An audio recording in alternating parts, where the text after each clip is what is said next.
The one mistake I think I wish someone had told me early on was start buying as soon as you can. I was doing well enough at the first company that I could have started buying properties when I was 25, and I never did.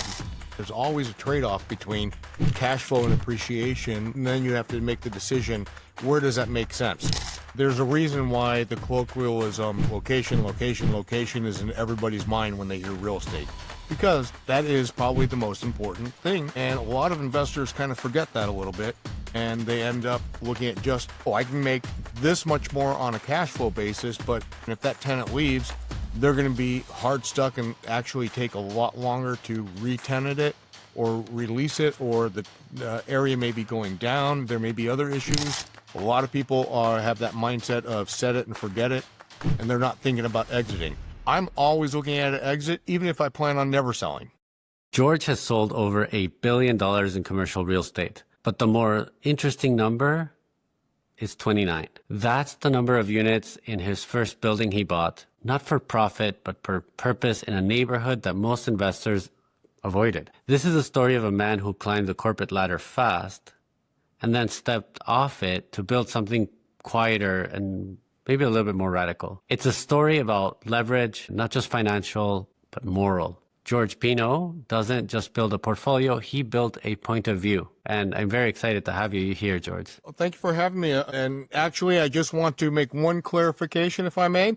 I didn't quite step off the corporate ladder as opposed to pushed off. So I was actually laid off, and I took a look at my options at the time. And, I was getting married. My wife had 2 kids previously. We were paying for the wedding itself, and we just made a decision like, well, I think I can do this. We're going to do it this way. And that's actually the step off. But we were doing really well on the corporate side, and due to IPOs and some other things, I got laid off. But, it's always a matter of, you're looking for the, as they say, someone gives you lemon, make lemonade. Beautiful. How was that something that surprised you? How did you come about with, if you were shocked, what did you do the day after? Well, the first day, the very first thing I did was call a competitor, and they offered a job right away. But the problem was I would have to relocate, and I would have had to move and take up our family and move about 45 miles south down to Orange County. That was an option, and probably a little bit more of a fallback option because I didn't want to move, but it was definitely an option, an opportunity that's available there. But what I did next was, I had met my business partner, Joe, through that company, and I'm not sure if he mentioned this, but I actually laid him off, and he was laid off about a month and a half before I was. And what I did on the very next day was I figured I need a job. I need to make money. I need to be doing something. So my second call after to the competitor was to Joe saying, "You've been out interviewing. Who's hiring and what are they doing?" And that's when he approached me and said, actually, I have an idea. I've been talking to someone that we're starting up a company, and I'd like to roll you into it if you're interested. And let's sit down and meet. We actually didn't sit down. We met down in Venice Beach, walked up and down the beach, just talking about the idea, the concept, and if we could do this or not. And by the end of the day, we were like, handshake. And that was our actual partnership agreement for the first, I'd say 15 years of our partnership was that handshake. That was it until attorneys got involved and started yelling at us like, what are you guys thinking about? You got to have buy-sell agreements. What happens if one of you dies? Things that when you're 28 years old, you're not thinking about. Sure. Let's go one step back, because obviously I do want to, this is such an interesting point of your story, but let's go to... Yeah. You earlier, you were managing national offices by the time you were 20. What was driving that ambition? Well, from day one, it's always been, my father was, it was work hard, just always be doing something. And, he made a career out of the military. A lot of that had to be with, he grew up during the Great Depression and then my mother was actually grew up in post-World War II Japan. She was in 3rd grade when, they had the B-29s firebombing the city. So she remembers all that, but they all had struggles. And that was really ingrained into all the kids, like, hey, prepare, work, let's do this and kind of go. So, starting off, it wasn't, I was lucky enough to have parents that could support me through college, but it was, I made the one joke one time, and half-heartedly with my dad was like, I may have to go for, a fifth year or so. And he said, that's fine. We paid for 4 years. Have you saved up enough for your fifth? If not, start studying harder and graduate. So it wasn't like we had, the expectation was, you either went to college or at 18, you found a job and you moved out. And that was that expectation. And all through life, I've always, I think it's important whether initially when you're starting off working, you're doing it primarily to make a living. However, as you get older in life and you get hopefully a little bit better situated, I think that you always should be working because that's how you stay young. And, frankly, could I retire right now? Probably. Actually, yes. But at the same time, do I want to? Absolutely not. Because, I'm not ready to retire. I don't have enough hobbies to retire yet. But when I pick up a few extra hobbies, maybe. But yeah. So always from day one, it was always just a matter of, put your, nose to the grindstone, so to speak, and just work hard. And frankly, initially, it was very much a corporate model where it wasn't my parents or anyone never talked about being an entrepreneur, going off, starting your own business. It was working for a company. And the light went off, realistically speaking, after the probably third company that the second company I had helped build that kept getting sold from under us. And then finally, but with the first company, I was in it from day one. My expectation coming from a parents that were, you work for a company, you stay with that company. I expected to still be there now. And, 35 years later or whatever else, I thought I would still be working at that company when I was first started right out of college. And a lot of that actually, to be frank with you, was, I was able to grow very quickly with them because a lot of that was timing, but it was also a lot of it was not wanting to waste time. Meaning I had the right time where I was able to go into a company that was growing extremely fast. And as such, I was able to go into that and be an integral part of that. At the same time, I was commuting back and forth. I was living down in Orange County, driving up to Los Angeles, an hour and a half to 2 hour commute each way. And what I realized very quickly, or not very quickly, but within a few months, I realized that if I left at 6 a.m., I'd be at work at 8:30. But if I left at 5 a.m., I'd be at work before 6. And I'd save all that time from driving. So I just started going in early, and initially, believe it, I took naps in the car. But then as business and we're getting busy, I use that time to just go into the office and start working. And same going with going home. I figure if I get in the car at 6 o'clock or 5:30, I wouldn't get home until roughly 7:30 or 8 o'clock. But if I waited till 7, I'd be home by 8. So I just took those extra 2 hours, hour and a half, 2 hours, either worked or I played. And when I was younger, I played, but then within 6 months, I was getting so busy and taking on more responsibilities, I just used that time to work. And that really allowed me to stand out within the company and to really just go forward and make that kind of mark. You say it's sort of like serendipity, like it was traffic, it was the fact that you got laid off that made you become an entrepreneur. Even though I want to believe you, I think that is the humble version of you, of saying, this is how it was. But I think there's something more. I think I can perceive that you didn't just work 4 hours extra to avoid traffic. And how did you think like, okay, what would you recommend for people that are in situations where it's a little bit complicated, that they can follow these adversities and actually come to where you are today? Sure. I think, it's interesting because I've had this discussion over and over with different people in different companies and different executives when we're talking about recruiting and talking about, because obviously it costs a lot of money for a company to recruit somebody on board, and it costs even more to lose them. So we wanted to try and figure out like certain key elements of success for certain people that they share. And one of the things that I had a conversation with the other day with someone was there's a group called Bullets and Bourbon out of Dallas that was started by an acquaintance of ours. And this company, what they do is they actually, it's a play on the words. It's not really about bullets and bourbon. although they do drink.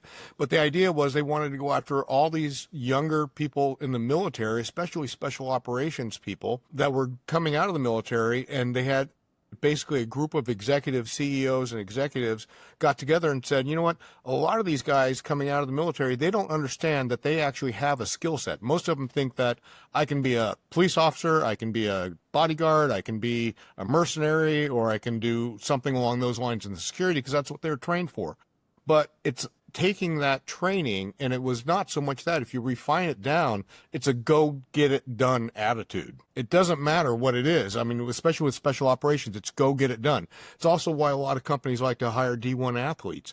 It's a get it done attitude. They know that they're essentially working a full-time job through college and yet still studying and hopefully doing well. But at the same time, to have that mentality to put yourself to want to work extra hard as opposed to play and run and you know, spend a normal college life, going to make sacrifices along those lines and just get it done. And ultimately, I think that's what boils it down to. You know, I was given work and probably given a workload that was a little bit that the average person without extra hours like me wouldn't have been able to do, but I was able to get it done by those extra hours. It was like, oh, you know, because initially, like I mentioned, you know, I would literally get to the office and take a nap in my car, or I'd read a book until work was to start. And then all of a sudden it got to the point where, you know what, I have a lot of work to do.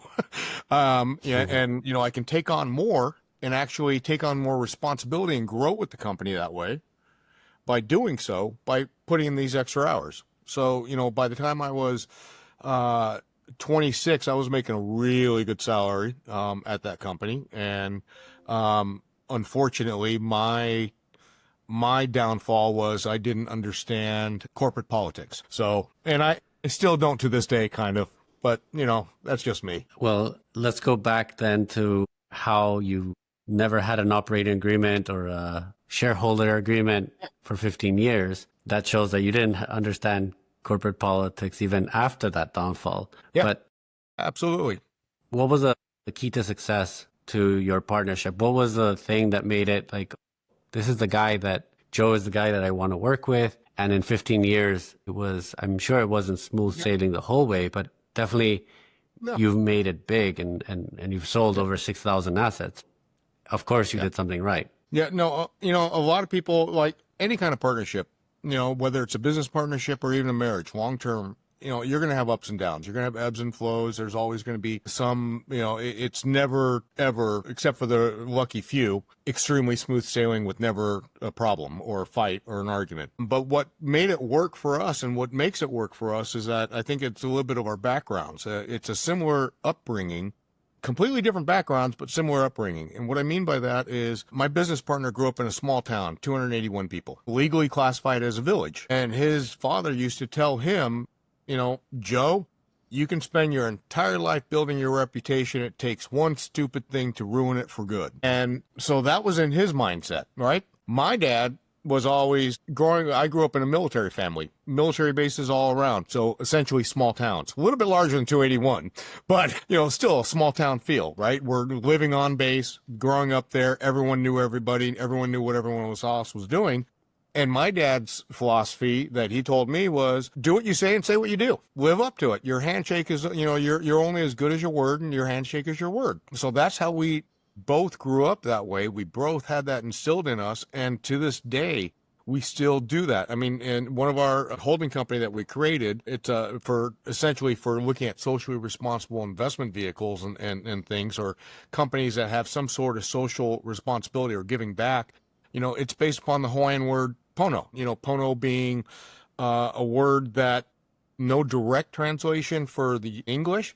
But ultimately, if you ask most Hawaiians, it means just to do the right thing. And I think if you keep that as your compass, you know, most people understand what the right thing is.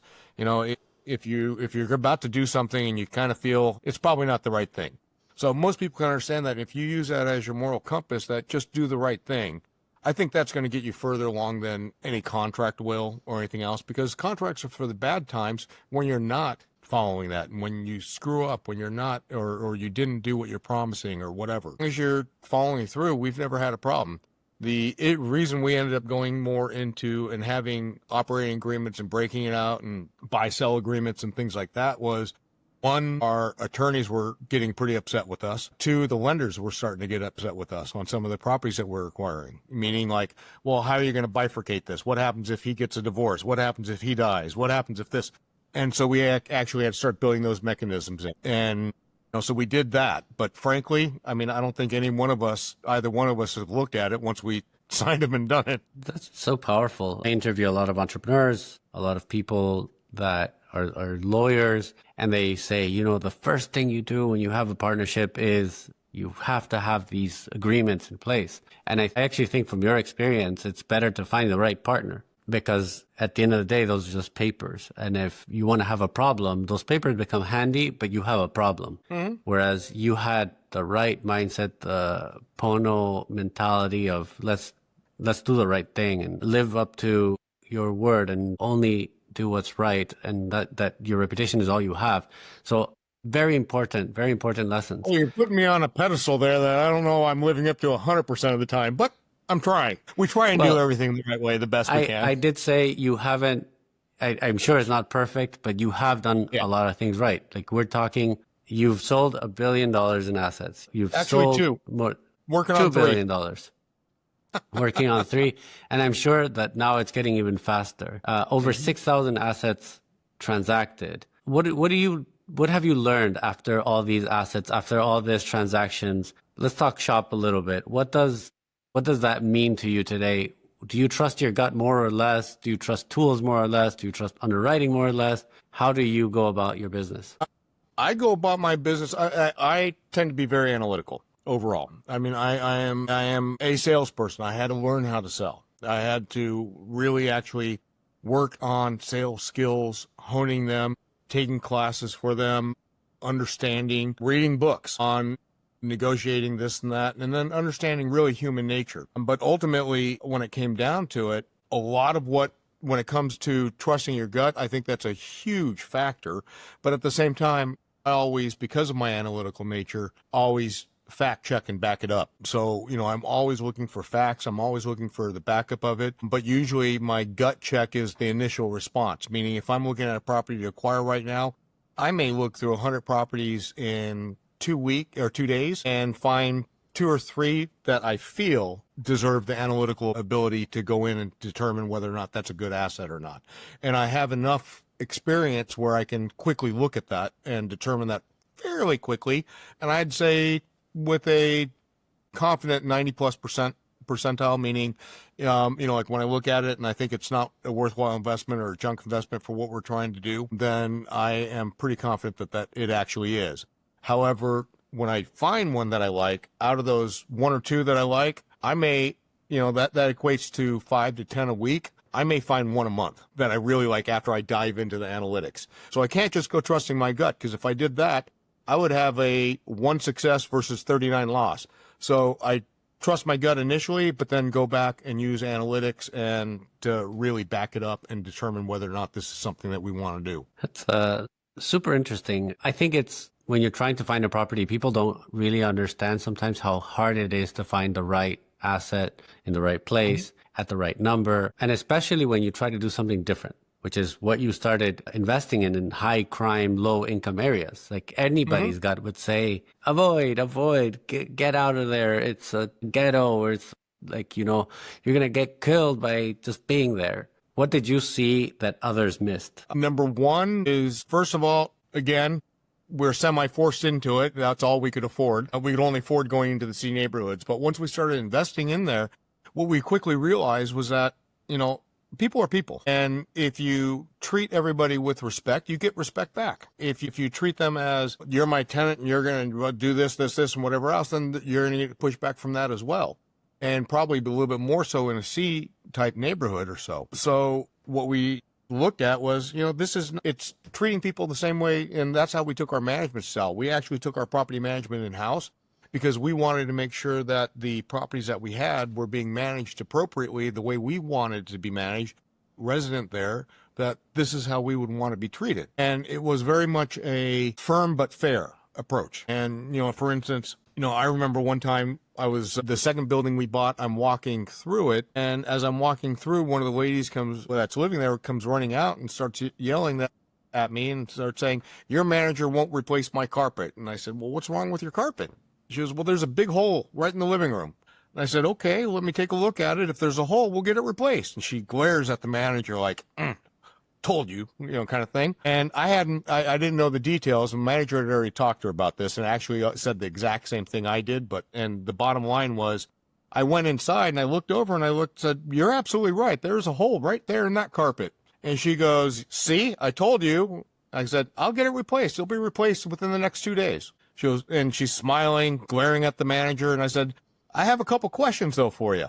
That hole looks remarkably shaped like an iron. What happened?" And she goes, "Well, I left my iron on it and burned it through." "Okay, well, we're still going to replace the carpet, but you're going to pay for it now. And I'll work out an agreement with you. You can pay $20 extra a month until it's paid off, whatever it is, but you will pay for it. And if you're not going to pay for it, I will ask you to leave." And so it was a firm but fair. It's the approach that I'm not going to get taken advantage of, but I'm not going to take advantage of you either. I would never ask anybody to do something that I would not do myself, whether it's my children, whether it's a renter, whether it's a investor or a client. I'm never going to ask somebody to do something I wouldn't actually do myself. Firm but fair. Great lesson. What about, you said that was what you defaulted to because of money or resources or what you had available. Why residential? Why not other types of real estate which you have access to? You see them. What was appealing to you from a human side, perhaps, of doing residential real estate? Great question. And because, most of our investments nowadays are actually out toward more of a strict commercial type properties, retail assets, single tenant lease type assets, things like that. But when we first started investing in the residential income asset, number one was, like many investors, it was easier to understand and get caught up to speed with the management and operations of it. Less little secrets about how, like on commercial leasing, things like that. But, it's relatively straightforward. But also going back to my business partner, Joe, from a town of 281 people, he came up with an idea that was for a socially responsible real estate investment company, which is what we decided to turn this into. And that was when he was in town of 281 people, whenever he had problems with school, and 90% of the time math, he'd just walk down to his math teacher's house, town of 281. Knock on the door in the afternoon. "I don't get this problem. Can you sit down and help me?" And so he thought, you know what? We're doing okay. Is there any way we can give back to the community and try and replicate something like that? So, looking at it, we realized that the buildings had to be a certain size to be able to offer that type of concession. So what we did was we went into these low-income neighborhoods. And the time we did this was back in roughly about 2000. And this is the growth of personal computers, home internet, and stuff like that. But everybody in these low-income neighborhoods didn't have any of that. So a lot of these kids didn't have that. And in fact, the school that we were, the first building that we bought for this program, the entry school right next door to it had a 60% attrition rate, meaning 60% of the students that started didn't finish the year. And that was, if it was high school stuff, yeah, some of that may be attributed to dropouts, but elementary, it means it's a transitional experience. Parents are moving. Well, this neighborhood was considered one of the worst neighborhoods in Los Angeles at that time. What we did was we went in, we took a unit off the market, a studio or a one bedroom, in this case, a one bedroom for that building, converted it into a resource center. So what we did was we built in tables, put in computers, internet service, mini library with books and games, because low income neighborhoods don't spend money on games for family time. So we had games they could check out, take home. And then what we did was we discounted the rent of a couple of the units and brought in accredited school teachers. For exchange in the discount and rent, they would tutor the kids, or rather mentor the kids, 4 days a week, 2.5 hours a day. So we would do that. Then we started building in life enrichment programs because we saw issues where, like a lot of the kids didn't see education as a way out because they had the thought process, hey, if we're going to, why should I study? Because my parents will never be able to afford college for me. So we started putting in a program where we would give scholarships away. We would connect them with different companies that would offer them help to get scholarships, as well as just funds to go to college, whatever, anyone that wanted to go to college, or at trade school, we would help them get there and do it. That was our commitment to them. A lot of that was self-funded, but it is what it is. If we weren't going to do it, if we didn't want to do it, we wouldn't have offered it. So we knew that going in, that if we couldn't raise the money, we might have to self-fund it as well. So we did in some cases. But that was the genesis of investing in these neighborhoods and then growing and then finding out. And what was the beauty of that is we actually thought we were going to lose money by taking a unit or two off the market for the, discount and rent for the teachers plus the resource center. We actually outperformed our pro formas and our expectations, because what we didn't calculate was the human element of the residents actually taking care of the building more, because now they saw a value add that we're giving back to the community and their kids or their families. And then in addition to that, they didn't move. So our make-ready costs dropped in half. If no one's moving, I don't have to replace and repaint every year or whatever. And so that helped us substantially, and we were actually pretty surprised at how well that went. I'm so happy I asked this question because it's incredible. What an experience. What was the most irrational investment you made, and what did it teach you? Honestly, I don't know if I've ever made an irrational investment. I think, if anything, that may be one of my downfalls, in that growing up, I was brought up from a father who grew up during the Great Depression, and a mother who grew up in post-World War II Japan, where everything had to be gotten out of the black market. Cash was king. And my dad, he always would talk to me like, oh, you know what? I should have bought that house down the street. I should have done that. But he never did, because they were afraid to do so. And that was never really taught to us as far as the investing side from my parents. It was more about, literally after my mother passed away, bless her soul, my dad called up like, oh, I think the contractor stole $5,000 from that my mom used to keep in a little cubbyhole. And I said, I was like, Dad, I'll come out and find it for you, help find it. And, I brought my wife, and she helped, and literally found $50,000 stashed away in little cubby holes around the bedrooms and purses and things like that. Cash was king to them. So I never really got into the investing mode until later in, watching. And the one mistake I think I wish someone had told me early on was start buying as soon as you can. I was doing well enough at the first company that I could have started buying properties when I was 24, 25, and I never did. I was more about the lifestyle, enjoying it, playing, having fun. Youth, privilege of youth, I guess. But, I wish I had somebody that would have told me that. So because of that, I've always had a little bit of, my investments tend to be very safe, especially the ones I make for myself. They tend to be very safe, very structured, more of asset preservation with cash flow opportunities, and I look at the appreciation. So, it's a matter of fitting the right investment vehicle with what you're trying to attempt.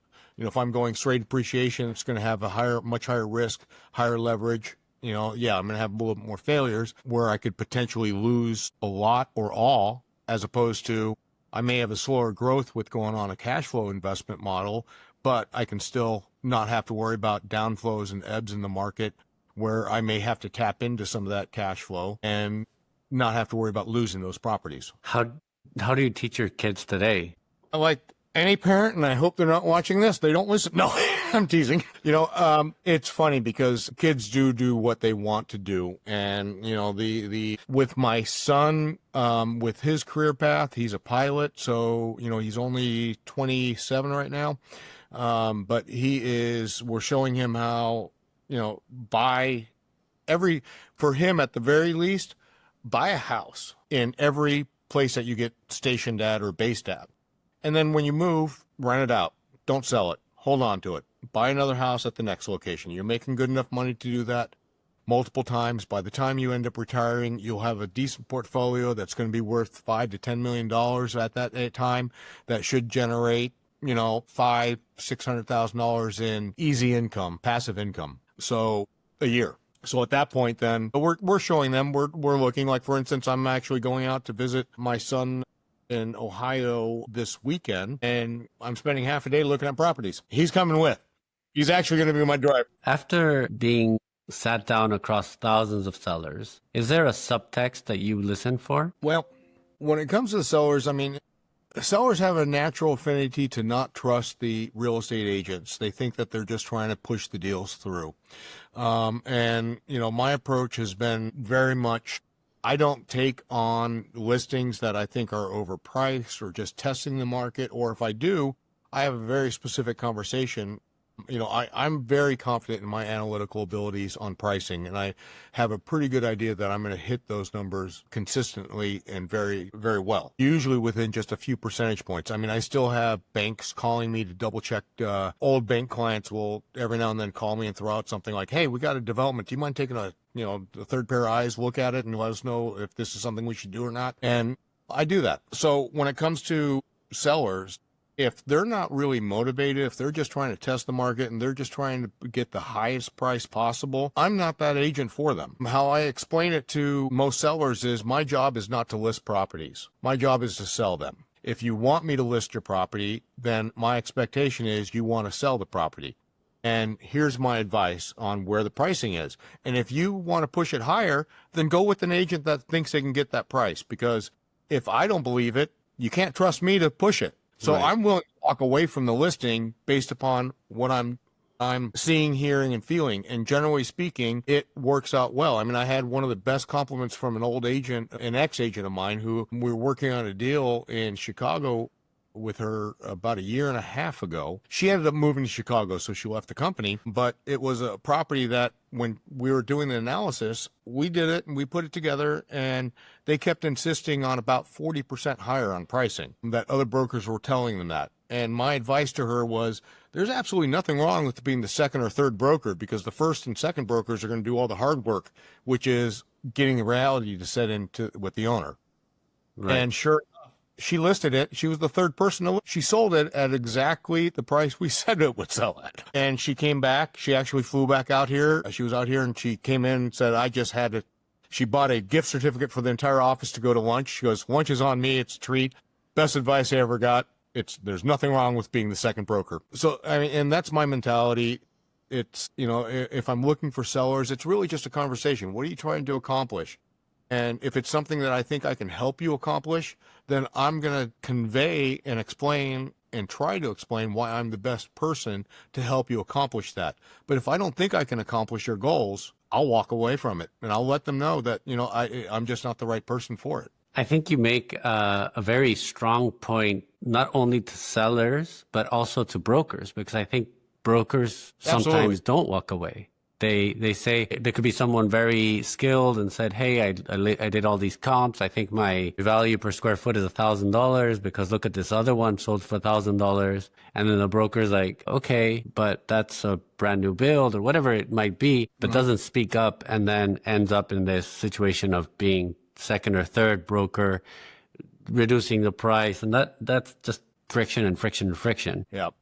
No, it's, I think it's a lesson that a lot of agents should learn. Unfortunately, a lot of companies push listings because a lot of the larger companies, frankly, a listing to them is good because it's exposure.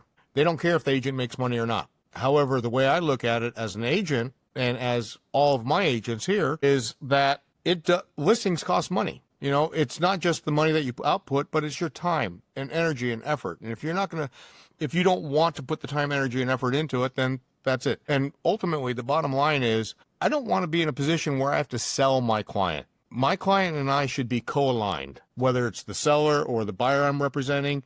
If I'm representing the seller, I should be co-aligned in what our goals and what we're trying to accomplish. If they think it's going to be here and I think it's here, then I'm really selling against my seller. I'm going to be pushing them. I'm going to be, grinding them, so to speak, as the terminology is in the industry. I'm going to grind them until they get down to the price. No, that's not what I do. I don't like that. I don't like that mentality. I don't like going in and doing that, retrading. I don't even retrade with clients unless there's a good reason to.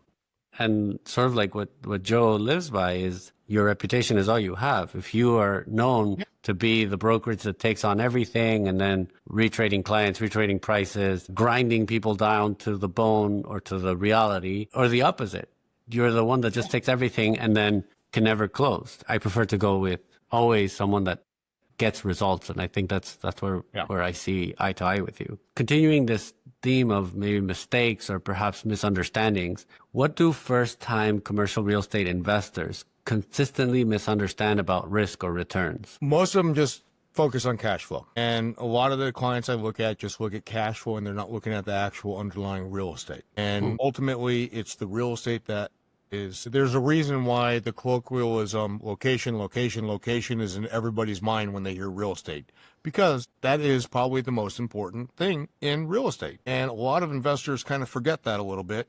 And they end up looking at just, oh, I can make this much more on a cash flow basis, but in reality, it may be in a tertiary market, tertiary area, and if that tenant leaves, they're going to be hard stuck and actually take a lot longer to re-tenant it or release it, or the area may be going down. There may be other issues that are happening that they're not taking a wide angle look at it. Like, for instance, I know a lot of, multifamily buyers right now in the Southern California marketplace.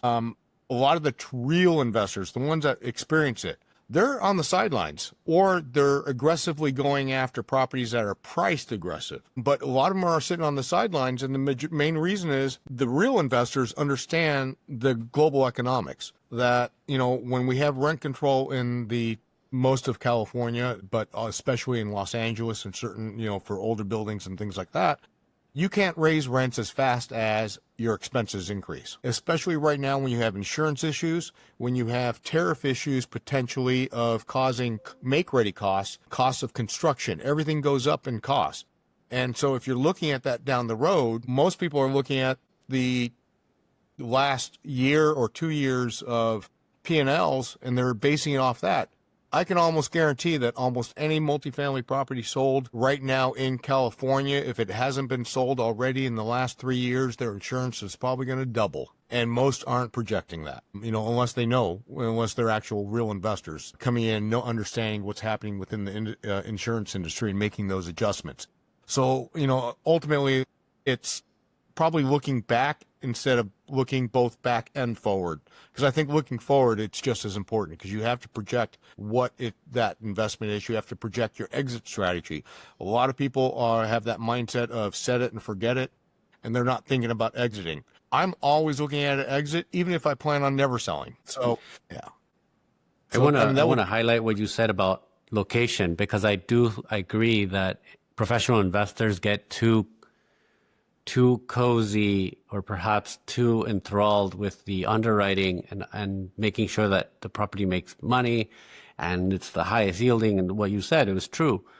And I see so many buildings, like you talked about Southern California, something that's happening in DC is 6-story, 10-story office buildings are being taken down in prime suburbs to be converted to apartments or townhomes. And if you look at the office building, so many people or the office segment as a product type, they're thinking office is terrible, office is horrible. But I'm like, you're in the middle of a prime suburb. That's going to be worth any day, like not any day, but right now it's not worth anything. But in 20 years, I'm telling you, there's no way to make a mistake there. And that's where I think I agree with you. Some people get too enamored by today's returns, today's cash flow, when they're not seeing, hey, this is the best idea. And some people don't want to even touch it with a stick. I agree. I mean, I think you have a lot of, I mean, the location itself can play a deciding factor. I know people, you see this all the time where they purchase a property and 30 years later, they may have bought it for a couple $100,000. 30 years later, it's $2 or $3 million. It can be done if you are looking at the right locations and what you're using it for. And there's always a trade-off between cash flow and appreciation, and to figure out what your ultimate yields are going to end up being, where typically speaking, a lot of times if you're going for cash flow, there may not be as much appreciation. And then you have to make the decision, where does that make sense? You know, for instance, I have some personal investments in upstate New York that don't really appreciate. However, I'm cash flowing at a 16 plus, cash on cash yield. And so that's okay with me. If I'm going to 16 IRR without appreciation, I'm okay. So those investments, it varies. It really is a matter of looking into the whole thing. Just don't expect, hey, I'm getting high cash flow, so I better have appreciation as well. Yeah. But more importantly, the exit. Yeah, definitely. There's definitely a balance between those two, and I think it's definitely a misunderstanding. I do speak to some investors that are like, when you say, "Do you want something more cash flowing or more appreciating?" They're like, "What about both?" And you're like, "That you're asking for unicorns. That doesn't." Yeah. What does a wealth with a conscience mean for you now after all of this? Wealth with the conscience. I think that everybody, whether wealthy or not, we have an obligation to one another. I mean, humans are humans, people are people.